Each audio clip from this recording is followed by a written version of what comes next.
Okay, status ato ang saging mga ka-farmers. Naagid siya part nga kuan gagmay naapoy uban dagko. So diri nga side dagko gid sila mga ka-farmers oh. Nya good news kay mga ka-farmers kay ayan na nagpakita na gid siya mga ka-farmers oh. Ngita patag na pa siya partner.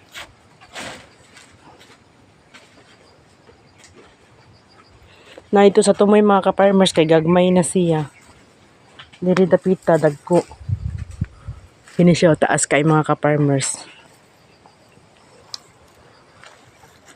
Ni sila di man gid pahinahon ni sila magdungan og pamunga pero kuan na sila. I don't know what happened unsay sakit sa uban nga mga saging nato mga ka-farmers kay na ay dito dapita mga ka-farmers sunog ang mga dahon niya.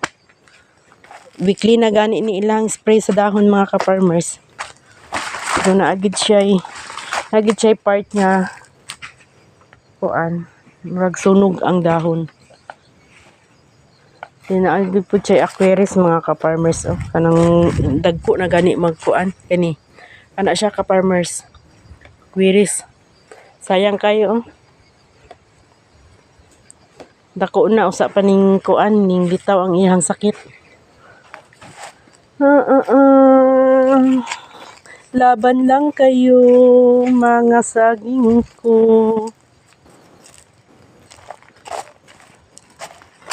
At least mga ka-farmers sa kakusog sa ulan kagahapon basa gid ang atong yuta.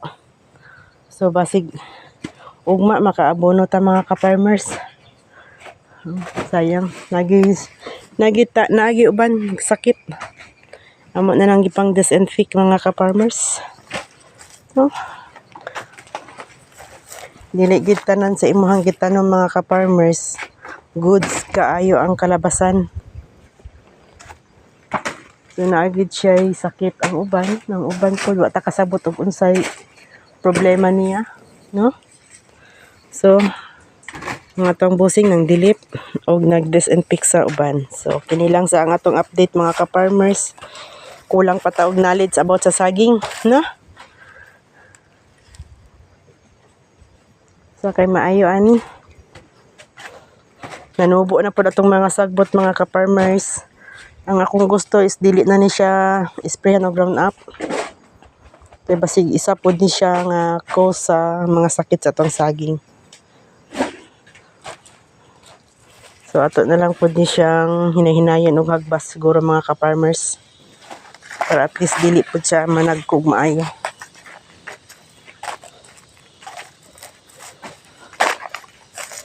No. Kini diri nga side mga ka-farmers gidisinfect nila dati. So naging okay naman pud ang kalabasan mga ka-farmers oh. Na siya duha ka punuan nga ila yung gipatay kay sakit. Na? Oh, nani. Pagsunod semana na napud tay makita nga namuso. Ato ang durian, ato ano po ning bantayanan atong durian mga ka-farmers kay gapamulak na. 15 na ni sila kapunuan na mulak mga ka-farmers. Ang tag mo tuloy-tuloy na ni sila oh. Good morning mga durians. Oh, good morning durian. So daghan kay og sagbot ang ato ang area. Kay panagsa na laman ta nagsaka diri mga ka-farmers, no? Mga buti. Ito na po ng pantapukon. Mga sako, mga gamit nila sa abuno mga ka-farmers.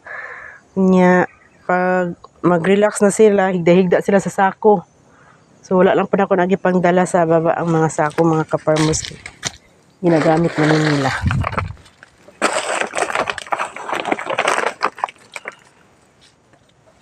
So mao ni akong lingkuranan diri mga ka-farmers.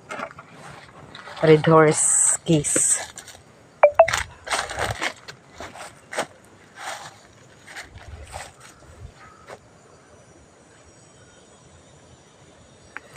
Taraw na nato yung isa ka durian din. Puyat mo daw ni nga durian mga ka-farmer. So dili lang po na ako ni dili na ko ni papakyaw. Kaya gusto na ko ako mismo mabaligya sa ko ang kuan. Sa first durian nga i-harvest. Mo ni tanom ni Bossing. So kini siya nga punuan is wala siya ay bulak. Okay, thank you so much. Mo lang ni atong update sa tuang sagingan karon mga ka-farmers. God bless us all. Goodbye.